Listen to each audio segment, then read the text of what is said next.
द्वन्द्वातीतं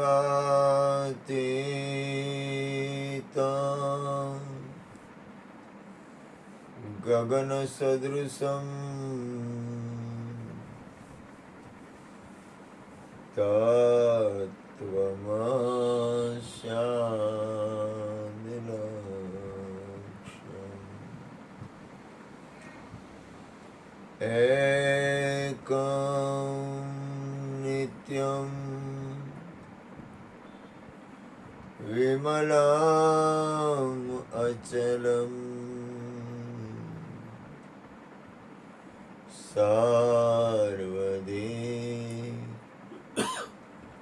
साक्षिभूतम्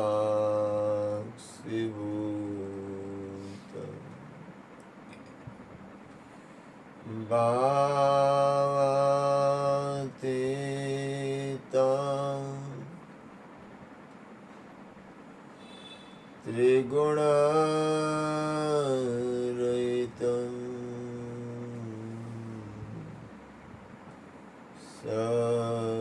सद्गुरुतं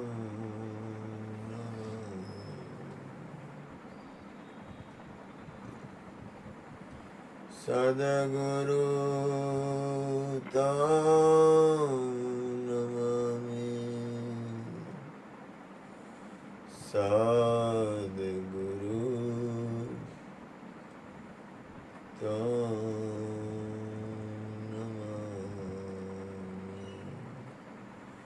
प्रगट गुरु हरिहर जीवन घटो घट बोलनार लाडली लाल कहे हुने मारू तजे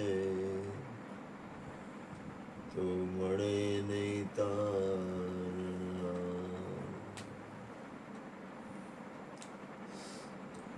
मेरा मुझ में कुछ नहीं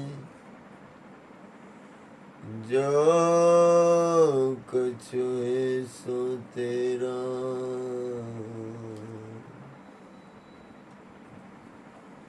तेरा तुझको सौंप दिया अब क्या लगे बोलिए सदगुरु महाराजની જય। બ્રાહ્મણની વ્યાખ્યા છે બ્રહ્મ જાનયતિ ઇતિ બ્રાહ્મણ, જે બ્રહ્મને જાણે છે, જે પોતાના નિજ સ્વરૂપને જાણે છે, જે પોતાના સ્વરૂપમાં સ્થિત છે એ બ્રાહ્મણ છે। મનુષ્ય જન્મ ધરી પોતાના આત્મકલ્યાણમાં સ્થિતિ કેળવવી, મનુષ્ય જન્મ મુક્ત દશા પામવા માટે મળ્યો છે।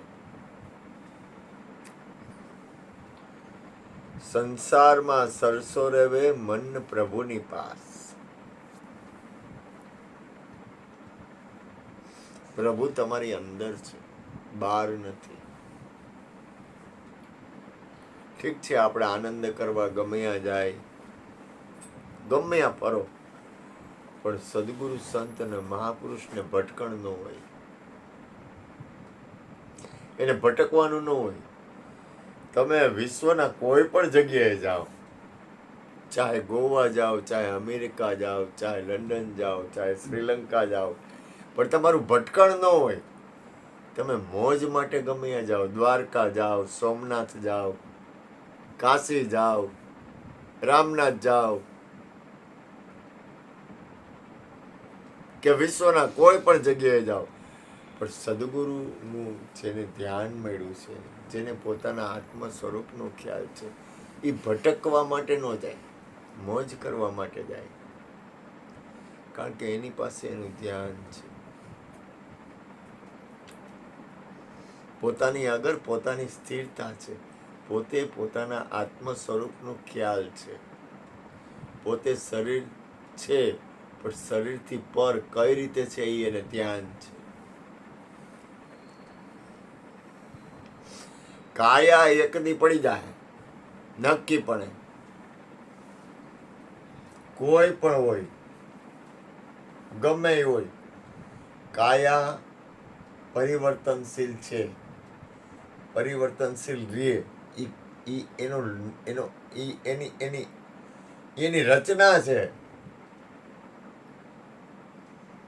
કોઈની કાયા પડી જાય તો એની રચના જ છે, એની રીત છે. ભલે આપણને મને થોડોક મોહ હોય એટલે એમ થાય કે ના ના હજી થોડુંક ભજન સત્સંગ થાય કે થોડુંક કંઈક થોડીક હજી પોતાના અંદર પોતાની સ્થિરતા અને સ્થિતિ વધે. પણ એ તો થવાનું. કાયાના કુડા રે ભરોસા, દેહુના જૂઠા રે દિલાસા, મેના રે બોલે રે ગઢને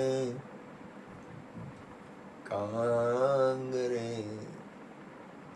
આજે જ બપોરે સત્સંગી આવ્યા હતા, બધા માતાઓ 7-8 ઉપરના 10-12 માતાઓ આવ્યા હતા.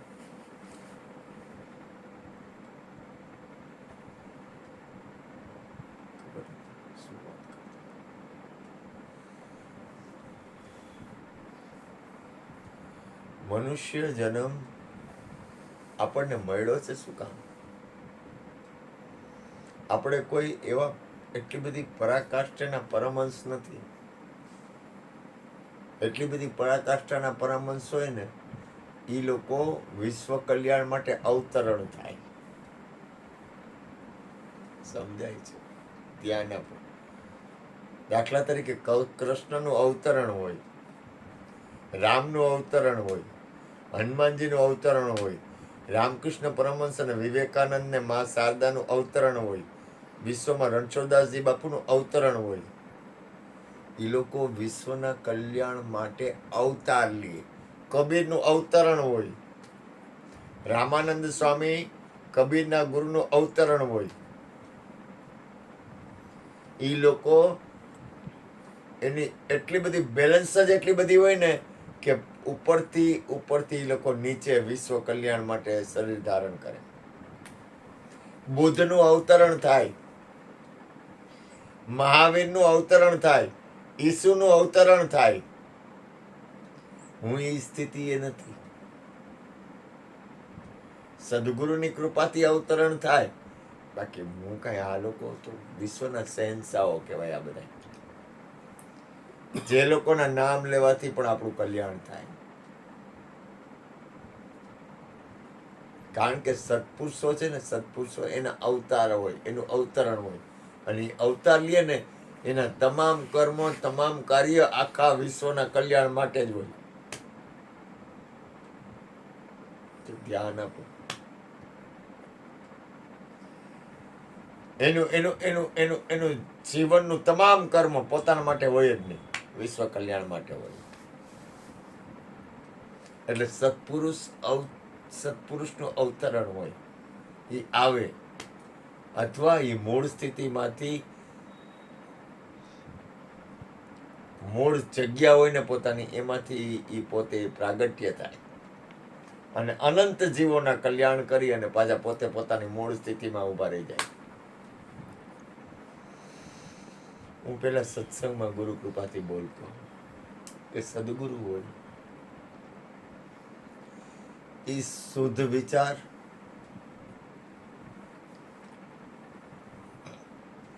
એક સદગુરુ એક એવું તત્વ છે જેના એક સંકલ્પથી આપણો જન્મ સફળ થતો હોય. એક સંકલ્પથી આપણો જન્મ સફળ થતો હોય સદગુરુના. તો જેના ખાલી એક સંકલ્પથી આપણો જન્મ સફળ થાય, એની હારે આપણે મળી જાય તો, એની હારે મટી જાય તો,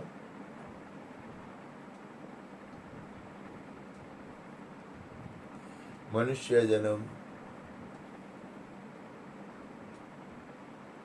પરમ તત્વ, પરમાત્મા જે દરેકની અંદર છે, જે પોતાની અંદર છે, એને પામવા માટે જ મળ્યો છે. પણ એની સ્થિતિ કેળવવાની આપણી હજી ક્ષમતા, મારી હજી ક્ષમતા, હાલું છું ગુરુ કૃપાથી, કંઈ કરતું નથી, પણ છતાંય જે નિરંતર મૂળ સ્થિતિમાં રહેવું, નિરંતર આત્મ સ્વરૂપમાં રહેવું, કોઈ પણ વાતાવરણ આવે પણ આપણું સ્વરૂપની સ્થિતિ ભૂલાય નહીં. મને એકવાર એક મહાપુરુષ વાત કરી હતી, ઓશોના વ્યક્તિ હતા. એ કે એક મહાપુરુષ હતા, દરિયા કિનારે આવેલા જતા હતા અને પોતે પોતાના સ્વરૂપમાં મસ્ત હતા. પોતે પોતાના સ્વરૂપની સ્થિતિમાં મસ્ત હતા અને સ્થિત હતા. એમાં કોઈએ કીધું તારા માનું શરીર છૂટી ગયું, પણ એને એની સ્થિતિ હતી ને, એની જે પોતાની અંદરની જે સ્થિતિ હતી ને, એ વિચલિત ન થઈ, ડૈગા નહીં. તો ધ્યાન આપો, એને કિંમત પોતાના સ્વરૂપની હતી. પોતાના આત્માના કલ્યાણમાં નિરંતર. એવું નથી, આદિગુરુ શંકરાચાર્ય હતા ને, એને મગરે પગ પકડ્યો એટલે કે માં મારો પગ મગરે પકડ્યો છે. તો કે બેટા શું થાય? તો કે માં કે જો તું મને સાધુ બનવા દે ને તો મગર પગ મૂકે. તો કે કાંઈ વાંધો નહીં બેટા, તું તાર સાધુ બની જા. કારણ કે એને એમ થયું જીવતો તો જોગી બનો. એ તો સાધુ બને તો ગુરુ માએ આ પાડી દીધી, મા વચનથી બંધાઈ ગયા. હવે હું કરું? એટલે બહાર નીકળતા હતા સંત આદિગુરુ શંકરાચાર્ય ઘર છોડીને નીકળવા ગયા ને, એટલે માને એમથી કહો હવે તો મારો દીકરો વયો જાય. તો કે બેટા એક કામ કર, મને એક વચન આપ, બોલ માં તારે હું જોઈ છે? તો કે મારો છેલ્લો ટાઈમ હોય ને ત્યારે તું અગ્નિ સંસ્કાર અને મારા છેલ્લા ટાઈમે તું આવી. તો કે જા માં, હું આવી જઈશ. મહાપુરુષોએ, સંતોએ પોતાના કર્તવ્ય, ધર્મ અને કર્તવ્ય ફરજ બજાવી છે, પણ બજાવતા બજાવતા આત્મકલ્યાણ અને વિશ્વ કલ્યાણમાં સ્થિત બન્યા છે. એ શંકરાચાર્ય ને આદિગુરુ શંકરાચાર્ય કહેવાય.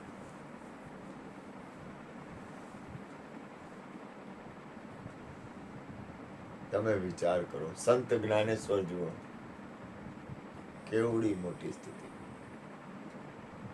નિવૃત્તિનાથ જુઓ, મુક્તાબાઈ, સોપાનદેવ, કા કૃષ્ણ સોપાનદેવ નામ ને, તમે જુઓ કેવડું ભજન. આ ગુરુ મહારાજ. આજે આપણે આ સંતો મહાપુરુષોના નામ ક્યારે લઈ છીએ? તો કે ગુરુના દરબારમાં છીએ એટલે, નહીતર બીજા કઈ નામ ન લઈ.